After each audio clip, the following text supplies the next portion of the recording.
नमस्कार, good evening, बहुत स्वागत है आप सबका। मैं पुनीत पाठक हूं और आप देख रहे हैं खबरों का महाबुलेटिन न्यूज डिकोड, जिसमें लेते हैं खबरों की पूरी खबर। चलिए सबसे पहले आज की सबसे अहम और बड़ी खबर उसको आप तक पहुंचाएं, फिर से डिकोड करते हैं। 2024 के चुनाव को वैसे तो एक साल से कम वक्त रह गया है। बीजेपी ने एक बार फिर से राष्ट्रवाद वाला कार्ड खेला है, यह कहना गलत नहीं होगा। राम मंदिर और धारा 370 को हटाने के बाद बीजेपी ने पीओके के मुद्दे को अब फिर से देश के सामने रिलेवेंट भी बनाया है और इस पर चर्चा छेड़ी। राजनाथ सिंह का एक बयान इसकी मौजूदा वजह बना है, देखिए जरा।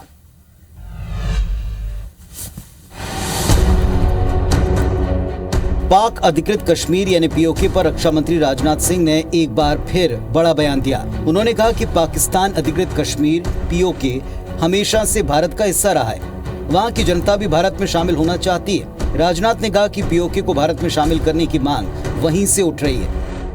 पाक ऑक्युपाइड कश्मीर के लोगों पर जो जुल्म ढाया जा रहा है, वहीं से यह डिमांड उठेगी कि हमको भारत में अपने को मर्ज करना है।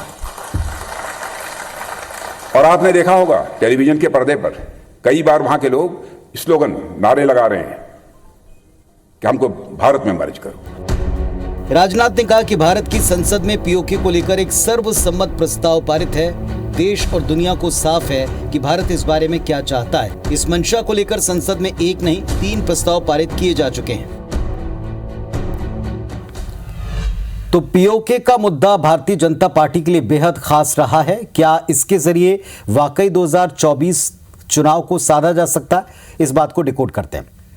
पहली बात कि मोदी और शाह की जोड़ी का ये जो दूसरा टर्म है केंद्र सरकार का, यानी 2019 से लेकर अब तक का, इसमें भारतीय जनता पार्टी ने अपने सारे हार्डकोर इश्यूज, जिनका वायदा वो करती रही, हार्डकोर मुद्दे बताती रही, उनको पूरा करने वाला ये टर्म रहा है। राम मंदिर को देख ले, 3 तलाक, धारा 370, ये सारी बातें उनके कोर एजेंडे में शामिल रही। लेकिन अब जब 2024 के चुनाव में एक साल से कम वक्त बचा है, बीजेपी को ये उम्मीद है कि जनवरी में राम मंदिर के शुभारंभ के बाद यूसीसी यानी समान नागरिक संहिता और पीओके जैसे मुद्दे सियासी ऑक्सीजन दे सकते हैं। और अगर ऐसी सोच है तो इसमें चुनावी तौर पर कुछ भी गलत नहीं, पॉलिटिक्स के तौर पर कुछ भी गलत नहीं, और ये मुमकिन भी दिखता है क्योंकि एक नहीं अनेक बार देश के रक्षा मंत्री राजनाथ सिंह या उनके सामने पीओके का मुद्दा उठाया गया। 30 नवंबर 2022 को जब राजनाथ सिंह जम्मू कश्मीर के दौरे पर गए थे, वहां उन्होंने कहा था कि हमने कश्मीर का विकास शुरू कर दिया, लेकिन रुकेंगे तब जब हम गिलगित बल्टिस्तान बल्कि उसके आगे तक पहुंच जाए। इसके बाद जहां जहां राजनाथ गए, पीओके को लेकर नारे लगने लगे, जिसका जिक्र अभी आपने सुना। एक बार फिर उन्होंने किया कि मांग वहां से उठती है। पिछली बार एयर स्ट्राइक ने राष्ट्रवाद पर एक ऐसा वातावरण बनाया कि दोगुनी धार और रफ्तार के साथ बीजेपी लौटी। तो क्या राष्ट्रवाद के मोर्चे पर इस बार इससे बेहतर विकल्प कोई और हो सकता है? ये बात सहज है। रही बात दावे की और उसको हकीकत में बदलने की चुनौती की, तो पाकिस्तान के कब्जे वाले कश्मीर में कोई भी सैन्य कार्रवाई, इसका सीधा सा अर्थ है पाकिस्तान के साथ युद्ध छिड़ने जैसे हालात। लेकिन भारत के बढ़ते सामर्थ्य और दुनिया में भारत के प्रति जो बदलता हुआ रुख है, उन सब के बीच में पाकिस्तान की मौजूदा स्थिति पर विचार करें तो ये सोच ही, जो राष्ट्रवादी सोच वाले जो व्यक्ति हैं, उनको रोमांचित करती है कि क्या पीओके भारत का हिस्सा बनेगा और क्या इसके लिए कोई आने वाले वक्त में एक्शन हो सकता है। अगर ये सोच फायदा दे सकती है तो फिर इसको उठाने में भी कोई गलत बात नहीं, क्योंकि राष्ट्र और राष्ट्र के हित से तो जुड़ी हुई। इधर पिछले 5 महीने से दिल्ली के जंतर मंदिर पर पहलवानों का जो विरोध प्रदर्शन चल रहा था, वो आज समाप्त हो गया। पहलवानों का यह कहना है कि अब वो लड़ाई सड़क पर नहीं बल्कि कोर्ट में लड़ेंगे। साथ ही सरकार के वायदों पर अमल किए जाने का इंतजार करने की बात भी उन्होंने आज देश को कही।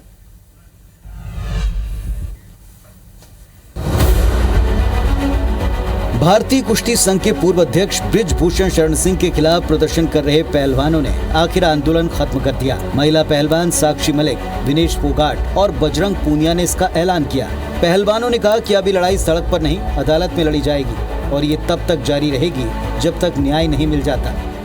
बता दें आपको, दिल्ली पुलिस ने जांच पूरी कर 15 जून को कोर्ट में चार्जशीट पेश कर दी है। भारतीय कुश्ती संघ के चुनाव पर गुवाहाटी हाई कोर्ट ने रोक लगा दी है। कोर्ट ने कहा कि 11 जुलाई को होने वाले चुनाव पर अगली सुनवाई तक कोई कार्रवाई न हो। सुनवाई की अगली तारीख 17 जुलाई है। बता दें, असम कुश्ती संघ की मांग पर ही रोक लगाई गई है। तो दिल्ली के जंतर मंतर पर 18 जनवरी से 25 जून तक पहलवानों का धरना सारे देश ने देखा।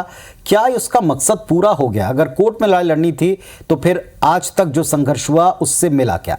इसको डिकोड करते हैं। पहलवानों की पहली मांग थी कि WFI के तत्कालीन अध्यक्ष बृजभूषण शरण सिंह के खिलाफ यौन शोषण का केस दर्ज हो, उनको गिरफ्तार करें। भारी विरोध और ड्रामे के बीच में दिल्ली पुलिस ने बृजभूषण शरण सिंह पर 2 FIR दर्ज की, लेकिन उनकी डिटेल्स न आने तक यह प्रदर्शन उग्र हुआ। पहली FIR बालिग पहलवानों ने दर्ज कराई, जिस पर 27 जून को MP MLA कोर्ट में सुनवाई हुई। दूसरी FIR नाबालिग पहलवानों की शिकायत पर जो दर्ज की गई थी। हालांकि बाद में नाबालिग जो लोग थे उन्होंने अपने आरोपों को वापस ले लिया। पहलवानों के आरोप वापस लेने के बाद 15 जून को दिल्ली पुलिस ने इसमें क्लोजर रिपोर्ट पेश कर दी और केस को बंद कर दिया। इस पर आगे सुनवाई होनी है कि इस अपील का आगे क्या होता है। इधर पहलवानों की मांग ये भी थी कि WFI यानी कि रेसलिंग फेडरेशन ऑफ इंडिया का चुनाव 30 जून तक करवा दिया जाए, क्योंकि हालात भीतर बहुत खराब हैं और तमाम खिलाड़ी परेशान हैं, रेसलर्स परेशान हैं। लेकिन फिलहाल इस पर गुवाहाटी हाई कोर्ट के आदेश पर रोक लगी है और अगली सुनवाई अगले महीने की 17 तारीख। लेकिन सबसे बड़ी मांग बृजभूषण शरण सिंह की गिरफ्तारी की, वो अब तक मुमकिन हुआ नहीं। वजह भी साफ है, नाबालिग जो पहलवान थे वो अपने आरोपों से मुकर गए, पीछे हट गए। अब ये दबाव था, पॉलिटिक्स थी या कुछ सच था ही नहीं, इन सब को लेकर सवाल है। पहलवानों का अलग अलग बयान, उनका रुख, यहीं से सारे देश के मन में संशय भी शुरू हुआ। क्या ये मामला सियासी दबाव का शिकार हो गया या ये पूरा मामला सियासी पैंतरेबाजी से ज्यादा कुछ था नहीं? कुल जमा प्रदर्शन से हुआ ये कि बृजभूषण शरण सिंह पर FIR दर्ज हो पाई है, लेकिन पहलवानों की आपसी खींचतान, लड़ाई और उनके डिफरेंट ओपिनियंस ने देश के सामने पहलवानों का स्टैंड पूरी स्पष्टता से नहीं रखा। ये बात देश आज महसूस कर रहा है। चलिए देखते हैं कि इस पूरे मसले पर आगे, जैसे सबके हमने आपको ट्वीट दिखाए, वो कहते हैं कि कुछ दिनों तक वो ब्रेक ले रहे हैं, तो ब्रेक के बाद वे लौटेंगे तो क्या करेंगे और इस मामले में अदालतों के रुख आगे क्या होंगे, इस पर देश देख रहा है। इधर सोमवार को पार्टी के राष्ट्रीय अध्यक्ष JP नड्डा और इसके बाद मंगलवार को यानी 27 जून को प्रधानमंत्री नरेंद्र मोदी का मध्य प्रदेश का दौरा बहुत से संकेत दे रहा है। सौगातों के पिटारे के साथ साथ PM मोदी बूथ की मजबूती और डिजिटल टीम को जीत का मंत्र देने आ रहे हैं। विपक्ष ने इस पर कड़े प्रहार शुरू कर दिए। तैयारी और पवार पलटवार के बीच सारे दिन का हाल जरा इस रिपोर्ट में देखें।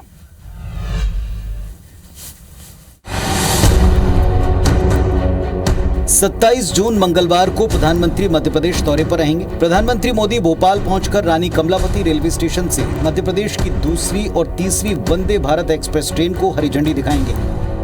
ये ट्रेन भोपाल से इंदौर और भोपाल से जबलपुर के बीच चलेंगी। इसके अलावा PM मोदी मोतीलाल नेहरू स्टेडियम में मेरा बूथ सबसे मजबूत अभियान के तहत चुनिंदा बूथ विस्तारकों को संबोधित करेंगे। मोदी के संबोधन को डिजिटल माध्यम से 10 लाख बूथ पर सुनवाया जाएगा। जाहिर है, प्रदेश सरकार और पार्टी के लिए PM का दौरा सियासी तैयारी और सुरक्षा के लिहाज से बड़ा महत्वपूर्ण है। भारत के मान को विश्व में बढ़ाया है, वो भोपाल भी आ रहे हैं, शहडोल भी आ रहे हैं। कार्यक्रम है दोनों स्थान पर, सुरक्षा की पूरी चिंता की गई है। इधर PM मोदी के दौरे को लेकर कांग्रेस ने जुबानी हमले तेज कर दिए। पूर्व CM कमलनाथ ने तंज कसा, अच्छा है PM मोदी यहाँ आकर BJP सरकार के घपले घोटालों का असेसमेंट कर लेंगे। प्रधानमंत्री जी आ रहे, वो अपनी आंखों से मध्य प्रदेश से भ्रष्टाचार को देख लें, उसका खुद असेसमेंट कर लें। कल में कांसे की थाली में खाना खाकर आदिवासी भाइयों को गुमराह करेंगे। अन्य कारणों में खर्च करके भाई भाई लूटने से आदिवासी भाई बातों में नहीं आने वाले। जाहिर है, प्रदेश सरकार और पार्टी के लिए बड़ा मौका है। हालांकि इतनी तैयारियों के बावजूद भोपाल में प्रधानमंत्री का रोड शो खराब मौसम के चलते कैंसिल कर दिया गया है। तो एक तरफ जमकर तैयारी है, होनी भी चाहिए, तो दूसरी तरफ चौतरफा प्रहार है। इस दौरे के पीछे सियासी गणित भी है। वो क्या है, जरा डिकोड करते हैं। पहली बात यह कि BJP हो या कोई अन्य दल हो, किसी भी राज्य में 5वीं बार सरकार बनाना कतई आसान नहीं, खासकर तब जबकि पिछली बार के विधानसभा चुनाव यानी 2018 में पार्टी को जनता का भरपूर साथ न मिला। दूसरी बात, 2023 के बाद 2024 भी आएगा और वो देश के चुनाव वाला साल है, जिसमें 1 साल से कम वक्त बचा, यानी 23 से 24 का माहौल बनेगा, इतना तय है। इसीलिए पार्टी नेतृत्व इस बार मध्य प्रदेश में कोई चांस लेना नहीं चाहती। पार्टी ने अपने सबसे बड़े चेहरों मोदी शाह को लगातार प्रदेश भेज करके प्रदेश की जनता को सौगातों वाला फील गुड और कार्यकर्ताओं को बूथ और डिजिटल मोर्चे पर एक्टिव करने की रणनीति पर अमल शुरू कर दिया है। पार्टी को पता है कि प्रत्येक बूथ पर फिजिकली सक्रियता के साथ साथ डिजिटल आर्मी मुस्तैद न रही तो बाजी हाथ ना पाए। दूसरी तरफ विपक्ष में कमलनाथ जैसे बेहद अनुभवी कद्दावर नेता हैं, दिग्गी जैसे चुनावी गणित के माहिर मास्टर हैं जो भाजपा के प्लान को समझते भी हैं और ध्वस्त करने के लिए प्लानिंग पर काम भी कर रहे हैं। प्रदेश भाजपा की सबसे कमजोर कड़ी पर प्रहार इसका एक सबूत है। कमलनाथ ने तंज कस के राज्य में पार्टी और सरकार के करप्शन को उजागर करने की कोशिश की। आरोप के माध्यम से ये भी जताया कि लोग नाराज हैं। इस बात को लोगों के जहन में दर्ज कराने की कोशिश की कि लोगों की नाराजगी बीजेपी इस तरह दूर नहीं कर पाएगी। दूसरी तरफ नेता प्रतिपक्ष के कटाक्ष का मकसद ये याद दिलाना लगता है कि बीजेपी के सर्वेज में पार्टी की स्थिति बेहतर नहीं है, इसीलिए शिवराज का सहारा बनने के लिए अब मोदी शाह की जोड़ी बार बार आएगी और इसी का क्रम शुरू हो चुका है।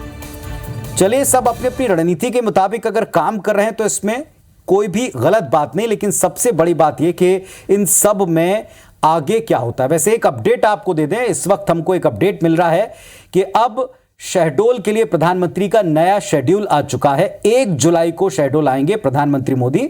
लालपुर और पकरिया के कार्यक्रम में शामिल होंगे। प्रधानमंत्री नरेंद्र मोदी ने खुद ट्वीट करके इसकी जानकारी दी है कि वे 1 जुलाई को पहुंचेंगे। बता दें आपको, इसके पहले 27 जून का जो उनका दौरा था जिसकी हम चर्चा कर रहे हैं, वो 27 जून को शहडोल और भोपाल दोनों जगह का था, लेकिन अब यह तय हो गया कि वे 1 जुलाई को शहडोल आएंगे। खराब मौसम की वजह से उनका शहडोल का कल का यानी 27 तारीख का जो दौरा था वो रद्द हो गया था, लेकिन स्वयं प्रधानमंत्री बता रहे हैं और इसके साथ साथ कुछ और ट्वीट्स भी सामने आ रहे हैं कि दरअसल 1 जुलाई को प्रधानमंत्री का दौरा होगा। 3 बजे वे शहडोल पहुंचेंगे और इसके बाद फिर आगे अपने कार्यक्रमों में शामिल होंगे। 27 तारीख को यानी मंगलवार को वे केवल भोपाल आएंगे। चुनाव में बड़ी बड़ी रैलियां, बड़ी बड़ी जनसभाओं के साथ अब सियासी दल बूथ पर भी पूरा फोकस कर रहे हैं। बीजेपी के बाद कांग्रेस भी इस दिशा में आगे बढ़ चुकी। देखें आप।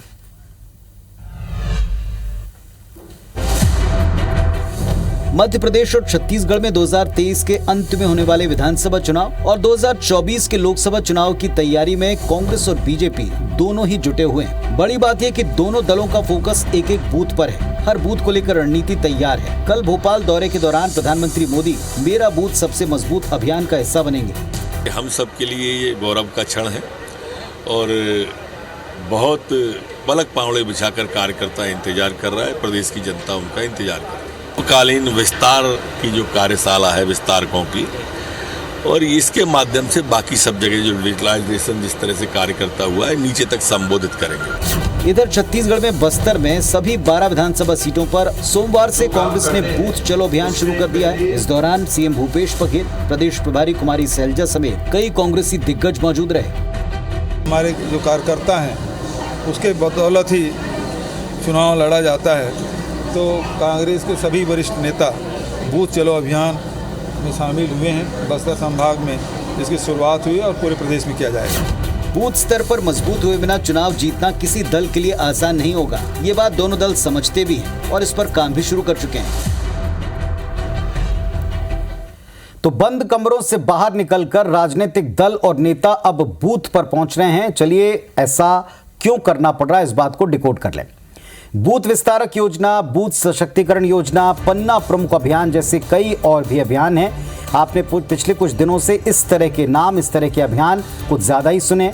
राजधानी के बड़े बड़े एसी कमरों या होटल्स में होने वाली मीटिंग अब नहीं दिखाई पड़ती या इसके पैरेलल आपको जमीन पर उतरे कार्यकर्ता दिखते हैं। अब तक बड़े बड़े नेता चुनावी रणनीति बना रहे थे, लेकिन इन बैठकों में एकाएक बूथ इतना अहम क्यों हो गया?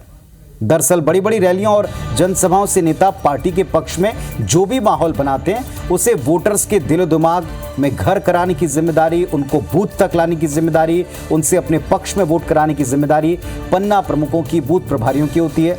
इन पर पार्टी या राज्य सरकार की योजनाओं को लोगों तक पहुंचाने का और अगर उनकी कोई शिकायत है तो उसे सुनकर दूर करने का जिम्मा होता है। जनता से सीधे संपर्क में आखिरकार यही बूथ और पन्ना प्रमुख होते हैं, जो दिखने में बड़े छोटे कार्यकर्ता लग सकते हैं लेकिन काम बहुत बड़ा और जमीन पर पक्का करते हैं। बीजेपी ने समिति के हर सदस्य को जिम्मेदारी दी कि वो हर परिवार से कम 3 वोटर बीजेपी के पक्ष में वोटिंग कराने के लिए प्रेरित करें।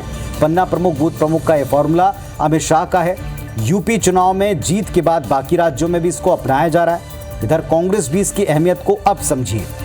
मध्य प्रदेश में मंडलम सेक्टर के जरिए कमलनाथ जमीनी कार्यकर्ताओं को चार्ज कर रहे हैं। इधर छत्तीसगढ़ में कांग्रेस ने बूथ चलो अभियान के जरिए कमर कस ली है। वो भी जानती है कि अगर वोट चाहिए तो फिर बूथ पर मेहनत करनी पड़ेगी। चलिए, आने वाले समय में बूथ से लेकर अगर घरों तक इन कार्यकर्ताओं की दस्तक दिखे तो जाहिर तौर पर रणनीति पूरी तरह स्पष्ट है कि लोगों को अपने पक्ष में लाएं और लाकर जोड़ कर रखें। इधर छत्तीसगढ़ में चुनाव के नजदीक आते ही तमाम मुद्दों पर सियासत गरमा रही है। पुराने घोटाले बोतलों से बाहर जिन्न की तरह निकल रहे हैं। देखें आप।